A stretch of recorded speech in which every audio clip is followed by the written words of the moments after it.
చేయడానికి మెయిన్ కారణం ఏంటంటే తను ఇండస్ట్రీలకు శ్రీధర్ రాజు గారు వచ్చేసింది డబ్బు సంపాదించడం ఒకరు కాదు, ఒక మంచి కాన్సెప్ట్తో వచ్చాడు. వచ్చి తను ఎప్పటి నుండో ఈ ఇండస్ట్రీలో తిరగాలి చేయాలని చూసిన సమయంలో తనకు ఎవరు దొరకక ఒక సమయంలో నేను దొరకడం వల్ల ఒక మంచి డైరెక్టర్ కావాలని అంటే అప్పుడు నేను డైరెక్టర్ పారపల్లి గారిని దగ్గర తీసుకోవడం జరిగింది. తన ద్వారా MBM అనే మూవీ చేయడం జరిగింది, మేరా భారత్ మహాన్. ఆ సినిమాకు డబ్బులు వచ్చినాయా రాలేదన్నది మాకు తెలుసు. అది సినిమాకి పేరు మాత్రం మంచి పేరు వచ్చేసింది మాకు. అది అందులో నేను ఎగ్జిక్యూటివ్ డైరెక్టర్ కూడా ప్రొడ్యూసర్ కూడా చేశాను. ఈ సినిమాకు మెయిన్ ఏంటంటే ఈ సినిమా కానీ దీనికి ముందు మేరా భారత్ మహాన్ సినిమాకు మాకు మొత్తం పాటలు రాసింది పెద్దడమూర్తి గారు. పాపం ఈ క్షణంలో వారు లేరు కాబట్టి వారికి ముందు మనం ఒక 2 నిమిషాలు శ్రద్ధాంజలి ఘటించాలని నా కోరిక.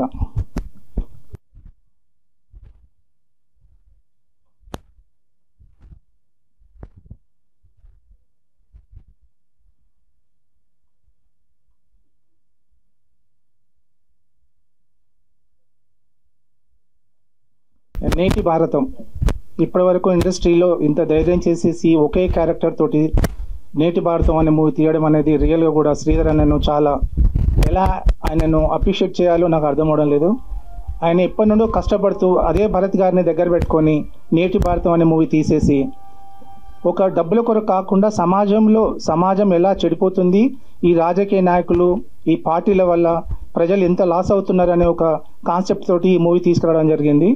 ఈ సినిమా కనీసము ఒక 4-5 వారాలన్నా నడవాలి అని చెప్పేసి కోరికతోటి వారు పెట్టిన డబ్బులు కాకుండా ఎక్కడి వరకు ఇంకొక కొంచెం మెయిన్గా తనకు ఇంకొక సినిమా తీయడానికి డబ్బులు చాలు అనే కోరికతోటి నేను కోరుకుంటున్నాను. వారికి ధన్యవాదములు. Thank you sir. మీడియా మిత్రులందరికీ శుభాకాంక్షలు. శ్రీధర్ రాజ్ గారితో నేను గత 1 year నుంచి ట్రావెల్ చేస్తున్నాను. ఆయన మంచి మిత్రులు నాకు.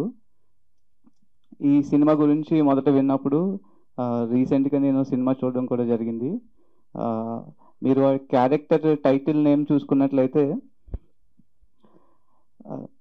జర్నలిస్ట్ అంటే మీరు అందరూ ప్రతి ఒక్క సామాన్యులు ప్రతి ఒక్క జర్నలిస్ట్ కనెక్ట్ అయ్యే క్యారెక్టర్ ఇది. సమాజంలో జరుగుతున్న అసమానతల గురించి ముందుండి నడిపించి, ఎస్పెషల్లీ ఇప్పుడున్న పొలిటికల్ సెనేరియోలో మీడియా అంతా పోలరైజ్ అయ్యి వాళ్ళకి నచ్చిన న్యూస్ని వాళ్ళకి అనుకూలంగా వాళ్ళ యొక్క రాజకీయ వాళ్ళ యొక్క రాజకీయ ఆలోచనలకు తగ్గట్టుగా న్యూస్ని డ్రైవ్ చేయడం జరుగుతుంది. అలాంటి సమయంలో ఒక సోషల్ మీడియా ప్లాట్ఫామ్లో ఒక ఇండివిజువల్ జర్నలిస్టులు ముందుకు వచ్చి ప్రజల పక్షాన వాళ్ళ యొక్క గొంతుని వినిపించగలిగే ప్లాట్ఫామ్ సోషల్ మీడియా. ఎస్పెషల్లీ మీ యూట్యూబ్ ఛానల్ కానీ లేకపోతే అదర్ సోషల్ మీడియా ప్లాట్ఫామ్స్లో ఏ విధంగా ఒక జర్నలిస్ట్ తన యొక్క గొంతుని వినిపించగలడు అనే చెప్పే సినిమాయే ఈ నేటి భారతం. మీరందరూ ఇది మీ సినిమాగా జనాల మధ్యలోకి తీసుకువెళ్ళి ఇలాంటి ఇండివిజువల్ జర్నలిస్ట్ని ఎంకరేజ్ చేయాలనే ఆలోచనతో దీన్ని మీరు మీ ఓన్ చేసుకుని ప్రమోట్ చేయాలని కోరుకుంటున్నాను. Thank you. అందరికీ నమస్కారం అండి, ఇక్కడికి వచ్చిన జర్నలిస్టులందరికీ. అదేవిధంగా ఈరోజు మన cinema Neti Bharatam cinema trailer and lyrical song release అయ్యింది. సో మీ అందరికీ నచ్చింది అనుకుంటున్నాను. ఈ సినిమా నేను చూశానండి, చాలా బాగా వచ్చింది. దాంతోపాటుగా భరత్ సార్ తన ఈ సినిమాని చాలా బాగా చేశారు. సింగిల్ యాక్టర్గా మన శ్రీధర్ సార్ కూడా చాలా బాగా చేశారు సినిమాని. అదేవిధంగా ఈ సినిమాకి బ్యాక్గ్రౌండ్ స్కోర్ ఇచ్చిన ML రాజా గారు కూడా చాలా చక్కగా చేశారు. అండ్ ఈ సినిమాని మేము కర్నూలులో ప్రివ్యూ చేసామండి. అక్కడ BT నాయుడు సార్ చూశారు. వాళ్ళు చూసి సినిమా చాలా బాగా వచ్చిందండి అని మమ్మల్ని అప్సెట్ చేశారు. అండ్ అందరికి థ్యాంక్ యూ అండి. మీడియా మిత్రులందరికీ థ్యాంక్స్. ఈరోజు ఈ సినిమా ట్రైలర్ లాంచ్ కోసం ఇక్కడ చేసినటువంటి అందరికీ నా కృతజ్ఞతలు. ఈ సినిమా నేటి భారతం ఇప్పుడు కరోనా తర్వాత మన దేశంలో వచ్చినటువంటి చేంజెస్ ఏవైతే ఉన్నాయో, మన సామాజిక స్థితిగతులు కానీ ఆర్థిక స్థితిగతులలో కానీ అక్కడ మన ప్రజలలో వచ్చినటువంటి ఆందోళనలు స్థితిగతులు ఇవన్నీ దాని తర్వాత వచ్చే రాబోయే ఎలక్షన్ల మీద ఏ విధంగా దాని ఇంపాక్ట్ ఉంటుంది అనేటువంటిది. అన్నిటికంటే ముఖ్యంగా ఈ సినిమాలో మేము ఫోకస్ చేసినటువంటి విషయం ఏంటంటే పాలసీ మేకింగ్.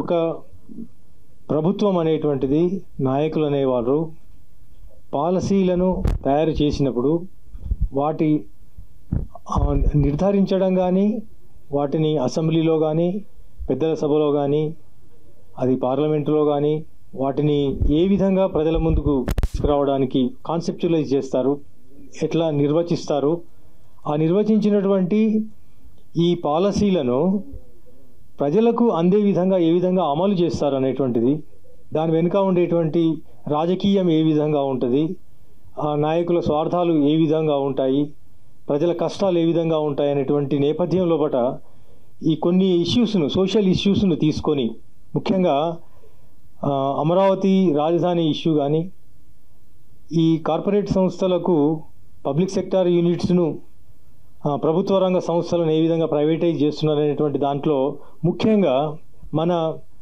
తెలుగు ప్రజలకు సంబంధించినటువంటి విశాఖ ఉక్కును, కర్మాగారాన్ని ప్రైవేటీకరణ చేసేటువంటి క్రమం లోపల అక్కడ జరుగుతున్నటువంటి స్ట్రగుల్ను కానీ, అదేవిధంగా ఈ పాలసీ మేకర్సు ఈ కరోనా సమయం లోపల తీసుకున్నటువంటి నిర్ణయాలు ప్రజల మీద ఏ విధంగా ఇంపాక్ట్ను కలిగి ఉన్నాయనేటువంటి ఒక సెన్సిటివ్ ఇష్యూను కూడా ఈ సినిమాలో మేము డిపిక్ట్ చేయడం జరిగింది. అయితే ఈ విషయాలను చెప్పడానికి గాను ప్రస్తుత పత్రికా రంగం, జర్నలిస్టుల యొక్క జీవితాలను మనం చూసినట్టయితే, మా డైలాగ్ రైటర్ పెద్దాడమూర్తి గారు వారు గురువైనటువంటి, గురుతులైనటువంటి పతంజలి గారి అని ఆదర్శంగా తీసుకొని ఈ సినిమాలో అతని పేరును మేము వాడుకోవడం జరిగింది. ఈ ప్రధాన పాత్ర అనేటువంటిది యాక్చువల్గా నిజంగా చెప్పాలంటే ఇక్కడ ఒక యాక్టర్గా, ఒక హీరోగా నేనేదో చేశానని కంటే ఈ పాత్రలో ఉన్నటువంటి నిగూఢమైనటువంటి శక్తి, బలం ఏదైతే ఉన్నదో, ఆ జర్నలిస్ట్ పాత్రకు ఉన్నటువంటి ఆ బలం ఏదైతే ఉన్నదో, ఆ పతంజలి గారి పేరులో ఉన్నటువంటి బలమే ఈ సినిమాను ముందుకు నడిపిస్తున్నటువంటి కాన్ఫిడెన్స్ను ఆ రోజు పెద్దాడమూర్తి గారు వ్యక్తీకరించారు. ఈ సినిమా చేసిన తర్వాత, చూసిన తర్వాత మాకు కూడా అదే విధంగా అనిపించింది. ఇక ఈ సినిమాలో ముఖ్యంగా behind the screen, behind the camera hero ఎవరంటే మా భరత్ పారేపల్లి గారు. భరత్ పారేపల్లి గారితో మాది జర్నీ ఒక 7 years నుండి ఉంది. దీంట్లో ముందు మేము ఈ సాంఘిక అంశాలను తీసుకొని విద్య, ఆరోగ్యం మీద మేరా భారత్ మహాన్ MBM అనేటువంటి సినిమాను చేయడం జరిగింది. యాక్చువల్గా ఆ సినిమాకు నేను స్టోరీ ఇవ్వడం జరిగింది, మరి కాన్సెప్టు ప్లస్ ఆ సినిమాకు ప్రొడ్యూసర్గా నేను ఇండస్ట్రీకి ఇంట్రడ్యూస్ అయ్యాను. అయితే అక్కడ మేరా భారత్ మహాన్లో నేను ఏదైతే రోల్ చేశానో అది జగపతి బాబు గారు చేయాల్సి ఉండే. తను డేట్స్ దొరకక జగపతి బాబు గారు ఆ టైంలో 2018-19 టైంలో, 17-18 టైంలో చాలా బిజీ అయిపోవడం వల్ల ఆ పాత్ర చేయడానికి నాకు ఆ అదృష్టం కలిగింది. నన్ను ప్రోత్సహించినటువంటి అప్పుడు మా కో ప్రొడ్యూసర్స్ కానీ తాళ్ళ రవి గారు, మరి డాక్టర్ సురేందర్ రెడ్డి గారు, అదేవిధంగా మా డైరెక్టర్ భరత్ గారు, వాళ్ళకి నేను చాలా కృతజ్ఞతుని. నా అవకాశం నాకు కల్పించినటువంటి జగపతి బాబు గారిని, వారి ఎంకరేజ్మెంట్ని నేను ఎన్నడూ మర్చిపోలేను. అదేవిధంగా ఈ సినిమాలో కూడా మేము తెలుగు ఇండస్ట్రీలో straight single actor cinema Neti భారతం, అది అంటే రీమేక్స్ ఉన్నాయి కొన్ని, కానీ స్ట్రైట్ సింగిల్ యాక్టర్ సినిమా, ఒకటే పాత్రతో చేయబడ్డ సినిమా నేటి భారతంగా చరిత్రలో నిలిచిపోతుందని ఆశిస్తూ ఈ సినిమాను చేయడం జరిగింది. ఇంకా ప్రత్యేకంగా ఈ సినిమా ప్రత్యేకత ఏంటంటే, ఈ సినిమా యొక్క స్టోరీ విని వాటి యొక్క స్టోరీ లైను, తర్వాత డైలాగ్స్ కానీ ఆ ట్రైలర్స్ను, టీజర్స్ చూసిన తర్వాత చాలా ఇంప్రెస్ అయినటువంటి చంద్రబాబు నాయుడు గారు ఈ ట్రైలర్ను, టీజర్ను రిలీజ్ చేయడం జరిగింది. అది మా అదృష్టంగా మేము భావిస్తున్నాం.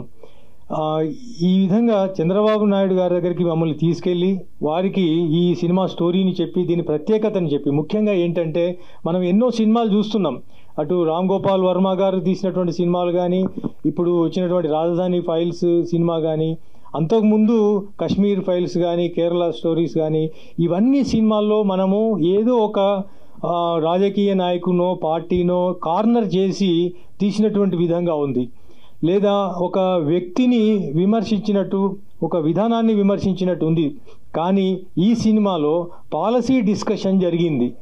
రెండు ప్రభుత్వాల మధ్యన, ఒక ప్రభుత్వం ఎలక్షన్ల తర్వాత మారినప్పుడు వాళ్ళ వైఖరిలో మార్పుల వల్ల ప్రజలు ఏ విధంగా బాధపడుతూ ఉంటారు, దీనికి ఇది అంటే ఈ ఏదైతే the way we have selected for expressing our own feelings, మన ఎమోషన్స్ను, ప్రజల ఎమోషన్స్ను కానీ, మేము ఒక రైటర్ ఎమోషన్ కానీ, డైరెక్టర్ ఎమోషన్ కానీ, ఒక యాక్టర్ ఎమోషన్స్ని కానీ మేము వ్యక్తీకరించిన విధానము చంద్రబాబు గారికి నచ్చి దీన్ని ప్రమోట్ చేయడం జరిగింది. అందుకోసం మా సినిమా క్రూ అంతా చంద్రబాబు గారికి చాలా రుణపడి ఉంటాము. అదేవిధంగా ఇప్పుడు మేము తీసుకున్నటువంటి విషయాల్లో అమరావతి రాజధాని విషయం కావచ్చు, వైజాగ్ స్టీల్ విషయంలో కావచ్చు, మిగతా విషయాలలో సెన్సిటివ్ డిసిషన్స్ కేంద్ర ప్రభుత్వం తీసుకున్నటువంటి సంక్లిష్ట పరిస్థితుల్లో తీసుకున్నటువంటి నిర్ణయాల గురించి కానీ చాలా క్రిటికల్గా, చాలా ఆలోచించి చంద్రబాబు నాయుడు గారు మేము ప్రజెంట్ చేసినటువంటి విధానాన్ని మెచ్చుకొని తాను ఇది రిలీజ్ చేయడం అనేటువంటిది మేము అదృష్టంగా భావిస్తున్నాం. ఎందుకంటే ఇది రిలీజ్ చేసిన తర్వాత ఇండస్ట్రీలో అందరూ నాకు కంగ్రాట్స్ చెప్పారు. ఎందుకంటే చంద్రబాబు గారు ఇంతవరకు తన 45 ఏళ్ళ సుదీర్ఘ రాజకీయ జీవితంలో ఎన్నడూ ఒక సినిమా పోస్టర్ను కానీ, ట్రైలర్ను కానీ ఏది రిలీజ్ చేయలేదు. ఇదే మాది ఫస్ట్ సినిమా అవడం మేము చాలా అదృష్టవంతులుగా మేము భావిస్తున్నాం. ఈ బాబు గారి దగ్గరికి మమ్మల్ని తీసుకెళ్ళడానికి, మా సినిమాను చూసి మెచ్చుకొని పత్రికాముఖంగా తను ఒక నోట్ను రిలీజ్ చేసి మమ్మల్ని ప్రమోట్ చేసినటువంటి ఎమ్మెల్సీ బీటీ నాయుడు గారు, కర్నూలు జిల్లా తెలుగుదేశం పార్టీ ప్రెసిడెంటు, కర్నూలు జిల్లా పార్లమెంటు నియోజకవర్గం ఇన్ఛార్జ్ అయినటువంటి బీటీ నాయుడు గారికి మేము ఎప్పుడూ రుణపడి ఉంటాము. ఎందుకంటే సినిమా తీయడం ఎంత కష్టమో, సినిమా తీసిన తర్వాత దాన్ని రిలీజ్ చేయడం కూడా అంతే కష్టం. సో రిలీజ్ చేసేటప్పుడు మాలాంటి చిన్న ప్రొడ్యూసర్స్కు, కొత్త ప్రొడ్యూసర్స్కు ఎవరో ఒకరు ఊతం ఇస్తే కానీ మేము ఈ సినిమాను రిలీజ్ చేసుకోలేని పరిస్థితి ఉంటుంది. ఆ విషయాన్ని గ్రహించినటువంటి బీటీ నాయుడు గారు మమ్మల్ని బాబు గారి దగ్గరికి తీసుకెళ్ళడం, బాబు గారు అప్రిషియేషన్ మాకు ఇప్పించడం, అన్నిటికంటే ముఖ్యం ఏంటంటే బాబు గారు మన భుజం మీద చేసి మీరు ముందుకెళ్ళండి, జస్ట్ ప్రొసీడ్, మేమున్నాము, మీకు అన్ని విధాలా మేము సహాయం చేస్తామని మాకు చెప్పినప్పుడు మాకు కలిగినటువంటి ఆనందాన్ని మేము మా మాటల్లో వ్యక్తీకరించలేము. బీటీ నాయుడు గారు కర్నూలు జిల్లాలో కర్నూలు స్టేషన్లో మొన్న రీసెంట్గా సినిమాను కూడా పూర్తిగా చూసి చాలా అప్రిషియేట్ చేయడం జరిగింది. మా డైరెక్టర్ గారిని, మా రైటర్ను, యాక్టింగ్ చేసినటువంటి నన్ను కూడా తను అప్రిషియేట్ చేయడం మాకు చాలా ఆనందంగా ఉంది. సో ఈరోజు పాత్రికేయులందరికీ నేను చెప్పే ముఖ్య విషయం ఏంటిదంటే, ఈరోజు మన సిస్టమ్ లోపల, పొలిటికల్ సిస్టమ్ లోపల, సినారియో లోపల జర్నలిస్టు ఎదుర్కొంటున్నటువంటి సమస్యల మీద, జర్నలిస్టులో ఉన్నటువంటి ఒక సిన్సియారిటీ అనేటువంటిది, అంకిత భావం అనేటువంటిది, తెగింపు అనేటువంటి విషయంలో, ఎందుకంటే మనం చూసాం, మనం ఢిల్లీలో రైతుల ఆందోళన జరుగుతున్నప్పుడు ఒక గ్రానైట్ వచ్చి, గ్రానైట్ బాల్, అది గ్రానైట్ అంటుంది సారీ, అది స్మోక్కు సంబంధించినటువంటి బాల్ వచ్చి ఒక జర్నలిస్ట్ కన్నుకు తగలడం జరిగింది. తను హాస్పిటల్లో అడ్మిట్ కావడం జరిగింది. అంటే జర్నలిస్టులు ఎంత రిస్క్ తీసుకుంటున్నారు, ప్రాణాలకు ఎంత రిస్క్ తీసుకుంటున్నారు, రాజ్యం నుంచి వెళ్ళి వాళ్ళకు ఎంత రెసిస్టెన్స్ వస్తుంది అనేటువంటిది మనం నిత్యం చూస్తున్నటువంటి విషయం. అది తెలంగాణలో కావచ్చు, ఆంధ్రప్రదేశ్లో కావచ్చు, ఇది దేశం మొత్తం జరుగుతున్నటువంటి విషయంగా జర్నలిస్టు మిత్రులందరికీ నేను చేసే రిక్వెస్ట్ ఏంటిదంటే, ఈ పాత్రను మీరు ఓన్ చేసుకుంటారని, మమ్మల్ని ప్రమోట్ చేస్తారని, అదేవిధంగా మన దేశం గురించి ఆలోచించే వాళ్ళు, ప్రజల గురించి ఆలోచించే వాళ్ళు, ప్రభుత్వం పరిపాలనా విధానాల గురించి జడ్జిమెంటల్గా ఉండి వాటిని విమర్శించే వాళ్ళు కానీ, సద్విమర్శకులు ఎవరైనా మా సినిమాను ప్రమోట్ చేయడానికి ముందుకు వస్తారని మేము ఈ సభాముఖంగా కోరుకోవడం జరుగుతూ ఉంది. ఒక నిమిషం.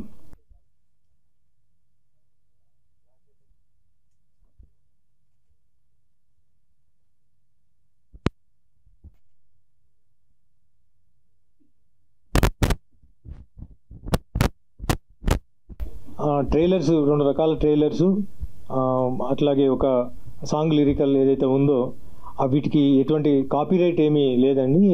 ఇది యూట్యూబ్లో ఎవరైనా దాన్ని వాడుకోవచ్చు. ఈరోజు ఇక్కడికి వచ్చినటువంటి పాత్రికేయులందరికీ, ప్రెస్ వాళ్ళందరికీ నా స్పెషల్ థ్యాంక్స్ చెప్తున్నాను. ఇంకోటి, ఛాంబర్ వారికి ఈ ఫెసిలిటీని మాకు వాడుకోవడానికి ఇచ్చినటువంటి దానికి మేము చాలా కృతజ్ఞతలు. మా పిఆర్ఓ బాక్స్ ఆఫీస్ రమేష్ గారు చాలా శ్రమించి ఈ కార్యక్రమాన్ని ఇక్కడ ఆర్గనైజ్ చేయడం జరిగింది. థ్యాంక్స్ అండి.